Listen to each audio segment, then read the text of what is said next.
बिस्मिल्लाहिर्रहमानिर्रहीम। निज़ाब चैनल के मुअज़्ज़िज़ सामईन अस्सलाम वालेकुम।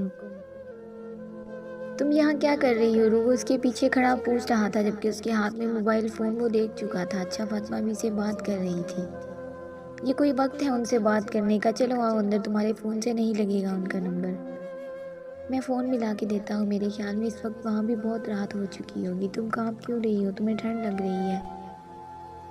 चलो आओ, तुम्हें रेस्ट की ज़रूरत है। उसका हाथ पकड़े अंदर की तरफ आने लगा। रूह का सारा वजूद डर से कांप रहा था, लेकिन फिर भी वो इग्नोर करने की भरपूर कोशिश कर रहा था।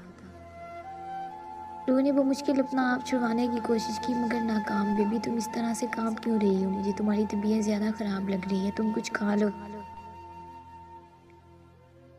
तुमने सुबह से कुछ नहीं खाया। रूह बेजान वजूद को इसके साथ घसीटती जा रही थी। तुम प्लीज़ कुछ खा लो, इस तरह से तुम मज़ीद बीमार हो जाओगे। वो फिक्रमंदी से कहता उसे किचन की तरफ ले जाने लगा। भूख नहीं है मुझे। वो अपना हाथ छुड़वाकर उससे फासले पर हुई। उसकी आवाज़ में कपकपाहट थी।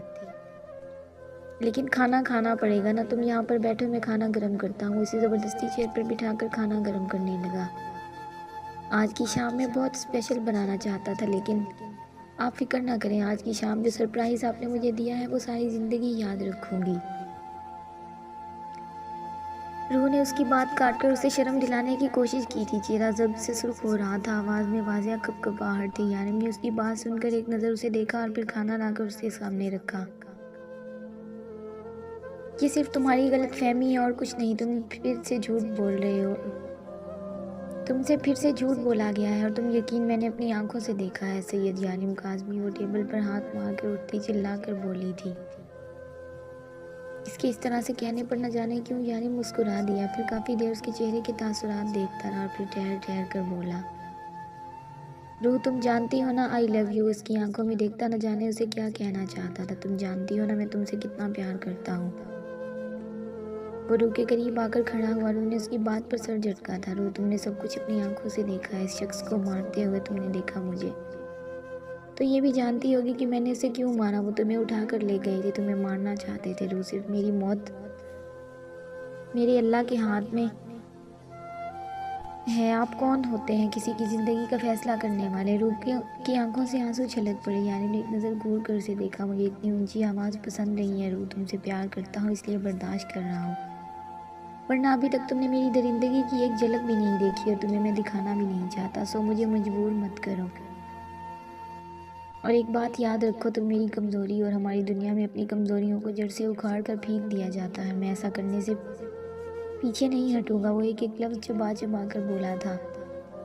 मतलब वो उसके सामने शर्मिंदा तक नहीं था। उसे कोई फ़र्क नहीं पड़ता था कि इसने रूह को इतने वक्त से धोखे में रखा था। रूह की जान लेना भी उसके लिए बहुत मुश्किल ना था। रूह का डर मज़ीद बढ़ चुका था। वो बेयकीनी से यारिम के चेहरे की तरफ देख रही थी, जो उससे बेखबर खाने का निवाला बना रहा था। रूह, खाना खाओ, हम इस बारे में बात नहीं करेंगे। तुमने सुबह से कुछ नहीं खाया। यारिम अपना लहजा नॉर्मल बनाता खाने का निवाला इसकी तरफ ले जाने लगा। वो भी बेयकीनी से उसके चेहरे की तरफ देख रही थी। यारिम ने निवाला बिल्कुल उसके लबों के करीब रखा। रूह, सब कुछ ठीक है, कुछ नहीं हुआ। आज जो कुछ हुआ तुम सब भूल जाओ। सब कुछ पहले जैसा है। ना तुम कुछ जानती हो और ना ही कुछ जानना चाहती हो। चलो अब खाना खाओ। मैं सख्ती नहीं करना चाहता। वो सख्त निगाहों से घूरते हुए बोला और ज़बरदस्ती खाने का निवाला उसके मुंह में डाल दिया। ओह, तो अब तुम चाहती हो कि मैं सारा खाना तुम्हें अपने हाथों से खिलाऊं? Naughty girl. वो दूसरा निवाला बनाते हुए मुस्कुराया था, जबकि डर से कांपते हुए यारिम ने इसे जितना खिलाया वो खाती गई। यारिम ने उसे उसकी ज़रूरत के मुताबिक खाना खिलाया और फिर मेडिसिन देने लगा। अब तुम आराम करो, मैं यहीं हूँ तुम्हारे पास। वो उसे बेड पर लिटाकर कंबल ठीक करते हुए बोला। डर के मारे नींद की गोली खाने के बावजूद भी रूह को नींद नहीं आ रही थी। यारिम इसकी गैर दिमागी अच्छे से महसूस कर रहा था। वो आहिस्ता से उसके करीब लेटकर उसके बालों में उंगलियां चलाने लगा। सब कुछ पहले जैसा है रूह, सब कुछ भूल जाओ, कुछ नहीं हुआ। उसके कान में सरगोशी करते हुए बोला। उसकी हर बात पर उसका दिल चाहा कि वो फूट फूट कर रो दे। कितने आराम से इस शख्स ने इसका एतबार तोड़ दिया था। वैसे वो डेवल के साथ ही रहेगी या उसे छोड़कर चली जाएगी? शारिफ को जब से पता चला था कि रूह सब कुछ जान चुकी है, वो परेशान था। न जाने रूह क्या फैसला करे। अब वो खिजर से पूछने लगा, तुम्हें क्या लगता है डेवल उसे अपने फैसले का हक देगा? खिजर उसकी तरफ देखकर पूछने लगा, किसी गलत फहमी में रहने की ज़रूरत नहीं है शारिफ। डेविल उसे कहीं नहीं जाने देगा, वो उसे अपने साथ ही रखेगा। बस दुआ करो कि रूह उसकी हकीकत को कबूल कर ले, क्योंकि रहना तो अब उसे डेविल के साथ ही है। तुम मासूमा को इस बारे में कुछ मत बताना, मैं नहीं चाहता कि ये बात बाहर निकले, खिजर ने कहा। तो शारिफ को एक बार फिर से गुस्सा आ गया कि वो हर बात में मासूमा को शामिल क्यों करता था।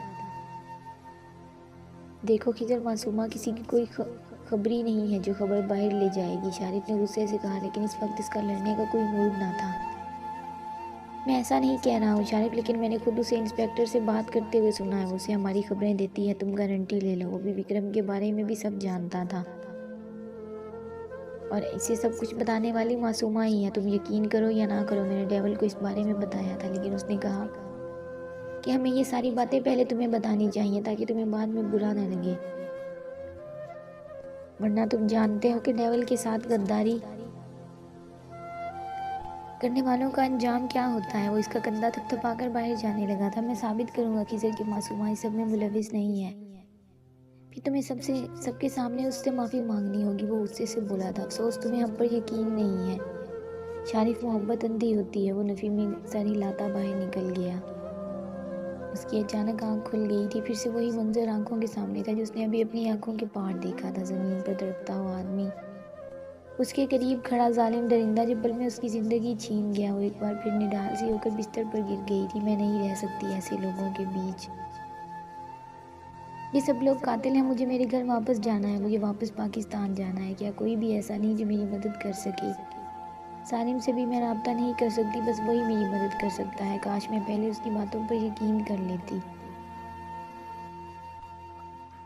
मैं सालिम से राब्ता कैसे करूं? वो बेबसी से सोचने लगी। फिर दिमाग में एक ख्याल आया। कल रात यारिम ने उससे कहा था कि वो फातिमा बीबी से उसकी बात करवाएगा। अगर वो फातिमा बीवी से बात करके सालिम का नंबर उन्हें देकर सारी बात सालिम तक पहुंचा दे तो हाँ, ये हो सकता है, मगर उसके लिए यारिम से बात करनी होगी। एक बार फिर से उसकी आंखों में आंसू आ गए थे। यारिम का धोखा एक बार फिर से याद आने लगा। वो शख्स उसके सामने क्या था और उसके पीछे क्या। वो यही सोचती उठकर बाहर आई जहाँ यारिम कुछ लोगों के साथ खड़ा था। न जाने ये अनजान लोग कौन थे। वो सोचते हुए इनकी तरफ आई। आओ बेबी, मैं कब से तुम्हारा इंतज़ार कर रहा था। अब तबीयत कैसी है तुम्हारी? वो इसके करीब आकर पूछने लगा। रू जो जवाब में कुछ भी नहीं बोली। यारिम भी इसकी इस नज़रअंदाजी को नज़रअंदाज कर गया था। आओ तुम्हें कुछ लोगों से मिलवाता हूँ। उसने उन लोगों की तरफ इशारा किया जहाँ एक औरत जिसकी उम्र तकरीबन 50 साल होगी, शक्ल से तो अंग्रेज़ लग रही थी, जबकि साथ 30 साल की लड़की थी जिसने उबाया पहन रखा था। उनके पीछे दो आदमी खड़े थे जो यकीनन यारिम के हम उम्र होंगे। ये मेरी है। इसने औरत की तरफ इशारा किया। आज से खाना ये बनाएंगी और ये शिफा घर के काम काज करेगी। ये आसिफ है वॉचमैन, और रफ़ीक घर से बाहर कोई भी काम हो तो ये करेगा। आज से तुम अपनी सेहत पर ध्यान दोगी। बहुत बीमार रहने लगी हो। आज से मैं और तुम बस एक दूसरे का ख्याल रखेंगे। वो मुस्कुराकर इसका हाथ अपने लबों तक लेकर गया। उन लोगों के होते हुए उस घर में आने की कोई हिम्मत नहीं करेगा। दिन में ये सब तुम्हारे साथ होंगे और रात में मैं। अब मैं तुम्हारी जान पर कोई रिस्क नहीं ले सकता। आप सबको मैंने आपके काम समझा दिए हैं। इसके अलावा सबसे ज़रूरी काम है मेरी बीवी का ख्याल रखना, और इस काम में मुझे कोई शिकायत नहीं मिलनी चाहिए। वो इन सबको जाने का बोल कर रू की तरफ पलटा। तुम नाश्ता कर लो, मैं तुम्हें तुम्हारी मेडिसिन देता हूँ। बिल्कुल नॉर्मल बात कर रहा था। रू भी अपने आप को नॉर्मल जाहिर करने की कोशिश कर रही थी। वो मुझे फातिमा बीबी से बात करनी ने हिम्मत बांध कर कहा। यारिम ने एक भरपूर नज़र उसकी तरफ देखा था। रू प्लीज़ प्लानिंग मत करो यार, मैंने कहा ना, सब कुछ भूल जाओ। तुम यहाँ से निकल नहीं सकती हो, ना ही किसी से बात कर सकती हो। जब मुझे यकीन हो जाएगा कि सब कुछ नॉर्मल हो चुका है, मैं तुम्हारी फातिमा बीबी से बात करवा दूँगा। और अपने बचकाना जहन पर ज़्यादा जोर डालने की ज़रूरत नहीं है। ऐसी गेम्स बहुत खेल चुका हूँ मैं।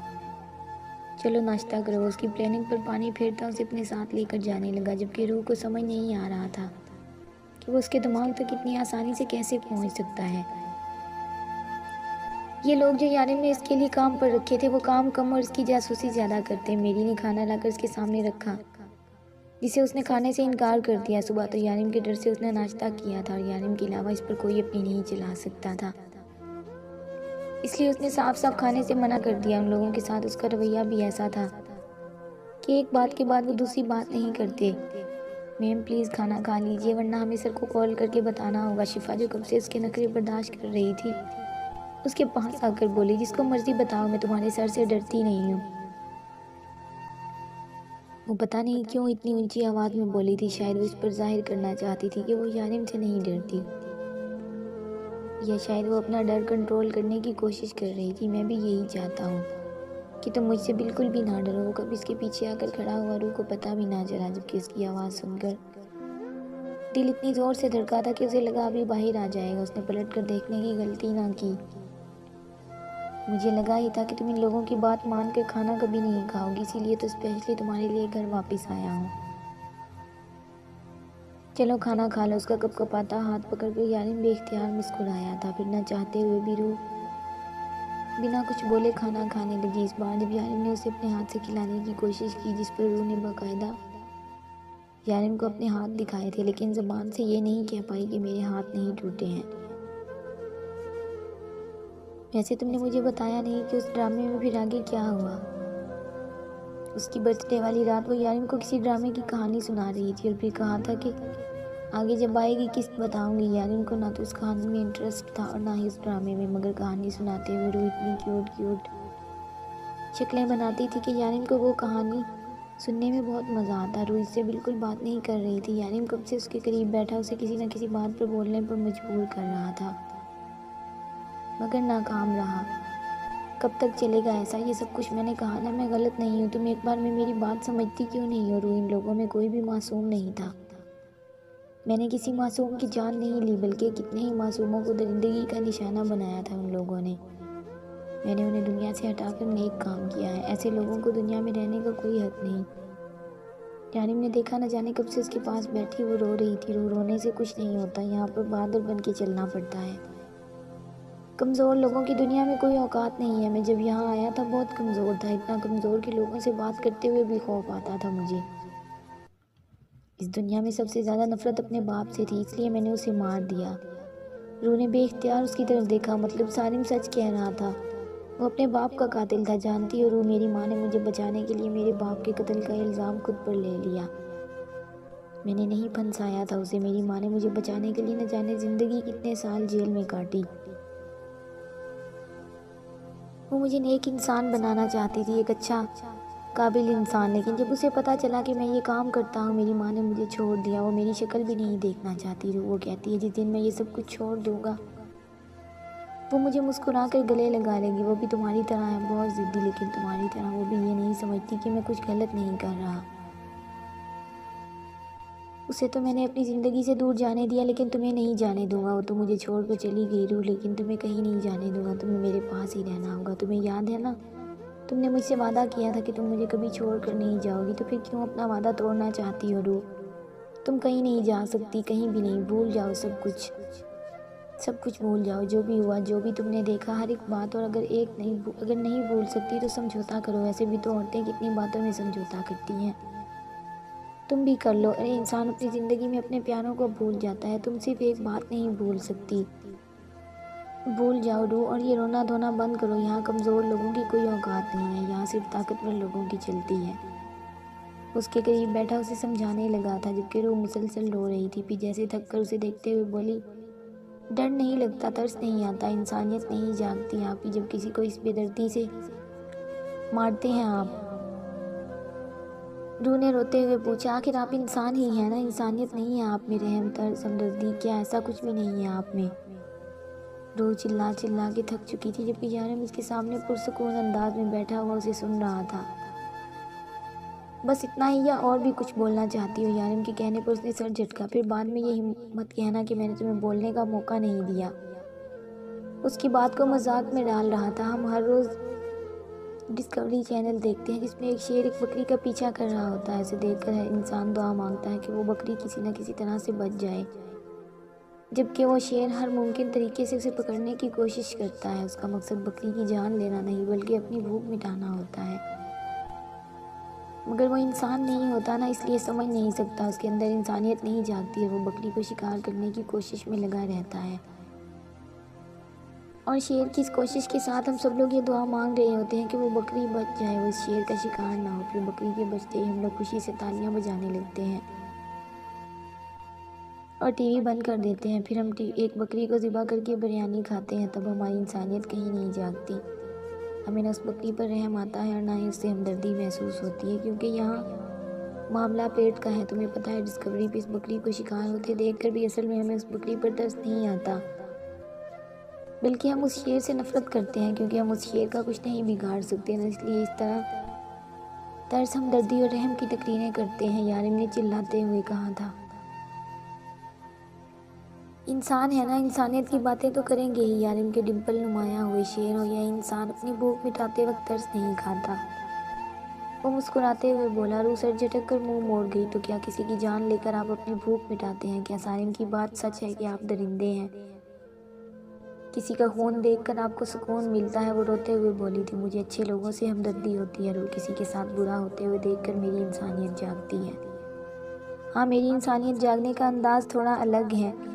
यकीन करो रूह, मेरे अंदर दिखावे की इंसानियत नहीं है। इस दुनिया से बुराई मिटाकर मेरा दरिंदा सुकून में रहता है। और वो सारिम जो कहता है वो अंडरवर्ल्ड को उखाड़ देगा सिर्फ दिखावे के लिए, उसे सिर्फ मेडल चाहिए। अपने यूनिफॉर्म पर सितारों के अलावा उसे कुछ नहीं चाहिए। वो ये सब कुछ प्रमोशन के लिए करता है, लेकिन मेरे अंदर इंसानियत है। मैं इंसानियत के लिए करता हूँ। मैं कुछ गलत नहीं करता रूह, और ये काम मैं छोड़ नहीं सकता, किसी के लिए भी नहीं, तुम्हारे लिए भी नहीं। तुम्हें मुझे इसी तरह से कबूल करना होगा। वो उसे उदास नहीं करना चाहता था, वो तो बस उसकी मुस्कुराहट वापस लाना चाहता था, लेकिन शायद वो उसकी बातों को समझने के लिए तैयार ही ना थी। उसकी नज़रों में यारिम एक कातिल था। रूह प्लीज़ मेरी तरफ से यूं नफरत से नज़र ना फेरो, मैं जी नहीं पाऊंगा। मेरी तरफ देखो, यारिम ने बहुत मोहब्बत से कहा था, मगर अब मैं नहीं करती। वो चिल्लाई थी और भागकर अंदर चली गई। लेकिन तुम्हें करनी होगी, तुम्हें मुझसे मोहब्बत करनी होगी रूह, वो पागलों की तरह कहता। शीशे की मेज़ पर हाथ मारता, उसे कई टुकड़ों में तकसीम कर चुका था। जारी है दोस्तों अगर आपको वीडियो पसंद आए तो इसे लाइक और अपने दोस्तों के साथ शेयर लाजमी करें। और अगर आप मेरे चैनल पर नए हैं तो चैनल को सब्सक्राइब करें।